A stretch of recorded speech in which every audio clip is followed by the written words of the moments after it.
प्यारे किसान भाइयों, आज हम सेब की बागवानी के बारे में चर्चा करेंगे। सेब की बागवानी हिमाचल प्रदेश में बहुत ही महत्वपूर्ण मानी जाती है। इसके लिए हमने नए बगीचों का रोपण किस तरह करना है, क्या क्या विधियां अपनाई जाती हैं, किस तरह गड्ढा तैयार करना होता है और क्या क्या हमने पौधे से पौधा उचित दूरी, हाई डेंसिटी हो या कोई स्टैंडर्ड प्लांटेशन हो, हमारी बगीचा तैयार करना है, उसके लिए हम विधियां अपनाएंगे। तो सबसे पहले मैं आपको गड्ढा बनाने की विधि के बारे में बात करूंगा।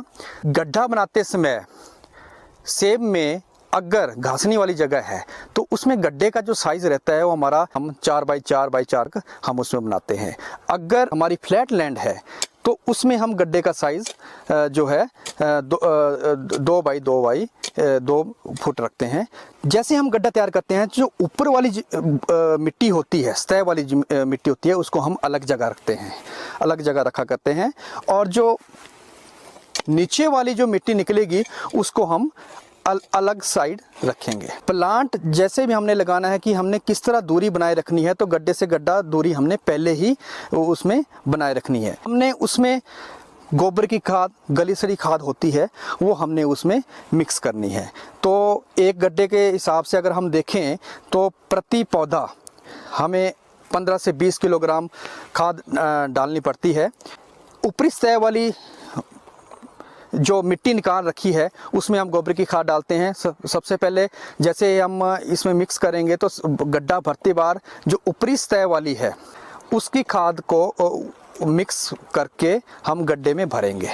सबसे पहले ऊपरी सतह वाली जो मिट्टी निकाली है उसको सबसे पहले हम डालेंगे, खाद मिक्स करेंगे। गड्ढा भरते समय हमने सिंगल सुपर फॉस्फेट हो गई, म्यूरेट ऑफ पोटाश होगी और उसमें डालते हैं। तो पौधरोपण करने के लिए सबसे पहले तो स्थिति के अनुसार, हाइट के अनुसार कि किस तरह की कौन सी किस्म हमने सेब की लगानी है। अभी ये बगीचा हमारा हाई डेंसिटी एप्पल प्लांटेशन के ऊपर जो इंस्टीट्यूशनल डेवलपमेंट प्लान है university of horticulture and forestry में, उसके अंतर्गत ये तैयार किया गया है। हम जो पौधा लगाएंगे, पौधे की स्पेसिंग हाई डेंसिटी के हिसाब से लाइन से लाइन दूरी 2.5 मीटर की और पौधे से पौधा हमारी दूरी 2 मीटर की रहनी चाहिए। रूट स्टॉक के पौधे हैं, ये हमने तैयार कर रखे हैं। पौधे हमने सबसे पहले बेविस्टिन के घोल में ये मिक्स हमने इनको डिप कर रखा है। हमने 5 से 10 मिनट तक इनको इसमें भिगो के रखना है। उसके बाद हमने इन पौधों की प्लांटिंग करनी है। प्लांटिंग करते समय हमें ये भी चीज़ें ध्यान रखनी होती है कि अगर हमारा हाइट वाली लोकेशंस हैं, जगहें हैं, तो उन हाइट्स वाली जगह पे हमने पौधे का जो ट्री एस्पेक्ट है वो हमने साउथ डायरेक्शन को रखना होता है। अगर लो हाइट वाला एरिया है हमारा तो हमने उनको जो है नॉर्थ साइड को रखना होता है। तो अगर रो से रो अगर ओरिएंटेशन की बात की जाए तो हमें नॉर्थ साउथ ओरिएंटेशन में उसका रोपण करना चाहिए। होता है सेब की बागवानी है या दूसरे स्टोन फ्रूट भी होते हैं, जितने भी टेम्परेट जोन के फ्रूट्स रहते हैं, हमारे फल रहते हैं, उनके लिए दिसंबर जनवरी के महीना जो है पौधरोपण के लिए बहुत ही उपयुक्त समय है। पौधरोपण के बाद जो पौधे के किनारे की साथ वाली जो मिट्टी है उसको हमने अच्छी तरह दबाना है, बिल्कुल सेंटर से इस तरह हम पौधे को, ताकि ये इसकी जड़ें कम से कम समय में मिट्टी के साथ संपर्क में आ जाएं। तो इस तरह हम पौधे का रोपण करते हैं। और बगीचा लगाने के लिए हाई डेंसिटी प्लांटेशन का आजकल बहुत जोर पकड़ा हुआ है। ये हमारी फ्लैट लैंड के लिए बहुत ही महत्वपूर्ण माना जाता है और इसके लिए अच्छी किस्मों का चुनाव होना भी बहुत ज़रूरी है। जैसे आप हमारा बगीचा देख सकते हैं कि इस बगीचे में जैसे हमने तरह तरह की किस्में लगा रखी हैं। ये रूट स्टॉक के ऊपर हमने बगीचा लगा रखा है।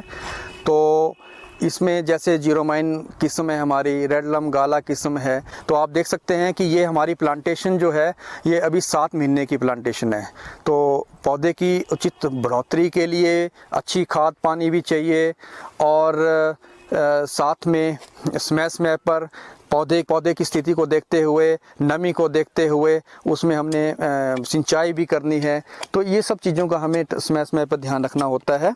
पौधरोपण के बाद पौधा हमारा एस्टेब्लिश होना शुरू हो जाता है तो मार्च महीने तक इसमें स्प्राउटिंग होना शुरू हो जाती है। जैसे मौसम गर्म होता है तो उसमें स्प्राउटिंग होना भी शुरू हो जाती है। जैसे ये पौधा हमने अभी रोपण किया, मार्च महीने में जब इसमें स्प्राउटिंग हो जाती है तो इसमें जो भी आँख है यहाँ से हमारी जो नई आँख से यहाँ से कलम फूटेगी, यहाँ से टहनियाँ निकलेंगी, पत्ते निकलेंगे। तो हमने ये भी ध्यान रखना है कि पौधे में एक हमने बैलेंस भी बना के चलना है। ऐसा नहीं है कि हर आंख से हमने एक टहनी लेनी है, हमने इस तरह बैलेंस बनाना है कि तना उन टहनियों का भार भी सहन कर सके। जो रूट स्टॉक का ये पौधा लगा रखा है तो हम एक तो हमारे पास जैसे हम विप कर देते हैं तो उससे क्या होता है कि जैसे हमने कटिंग कर दी है तो उसके बाद जो नीचे वाली आंखें होती हैं वो फूटना शुरू हो जाती हैं। किसान भाइयों को ये भी ध्यान रखना चाहिए कि 1.5-2 फुट ऊपर से आप जो कलम फूटेगी, यहाँ से आँख फूटेगी, वहाँ से आपने टहनी लेना शुरू करनी है। पहले साल के वर्ष के पौधे में 2 से 3 जो है ब्रांचेस हमने लेनी है। तो जैसे जैसे पौधा बड़ा होता रहेगा वैसे वैसे हमने पौधे में उस तरह की कटिंग और उस तरह की काट छांट करनी है जो भी दिसंबर जनवरी के महीने में की जाती है। मैंने बात बताई कि इसमें हमने 2.5 बाई 2 मीटर की दूरी रखी हुई है। अब कई लेआउट जैसे हम रखते हैं 3 बाई 3 मीटर या 4 बाई 4 मीटर जैसे स्पेसिंग रखते हैं तो वो स्क्वायर सिस्टम में प्लांटिंग होती है हमारी।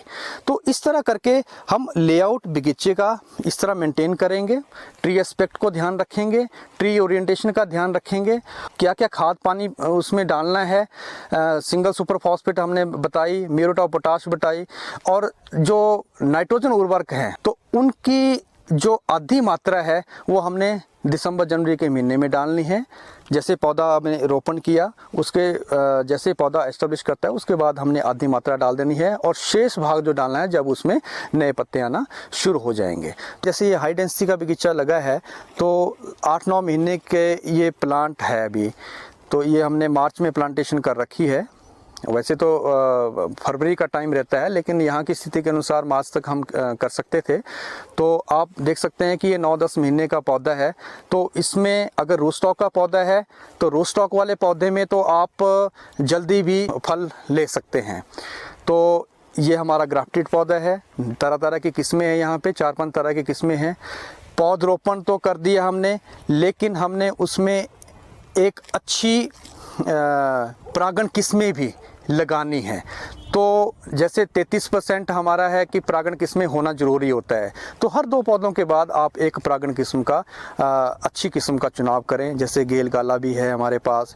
ये स्थिति को देखते हुए कैसी वहाँ पे लोकेशन को देखते हुए, हाइट को देखते हुए वैसी हमने किस्म का चुनाव करना है। तरह तरह के पोलिनाइजर हम लगा सकते हैं, जैसे ग्रेनी स्मिथ है, गेल गाला है। स्टैंडर्ड वैरायटी जैसे मैंने बताया आपको जीरोमाइन है, रेड लम गाला जो है वो पोलिनाइजर के तौर पे भी प्रयोग किया जाता है।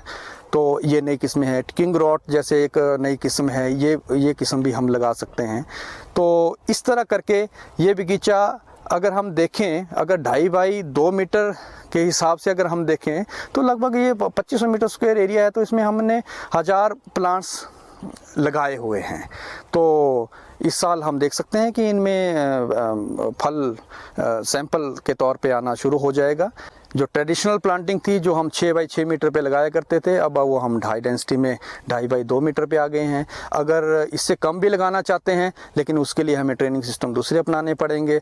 हमने उसमें टाल स्पिंडर सिस्टम होता है, ट्रेनिंग सिस्टम उस तरह के हैं। इसमें हमने पौधे को फैलने नहीं देना है क्योंकि कम दूरी है, उसका हमने एडवांटेज लिया है। कम दूरी में पौधा लगाया है, मैक्सिमम ज़मीन भूमि का प्रयोग हमने किया है।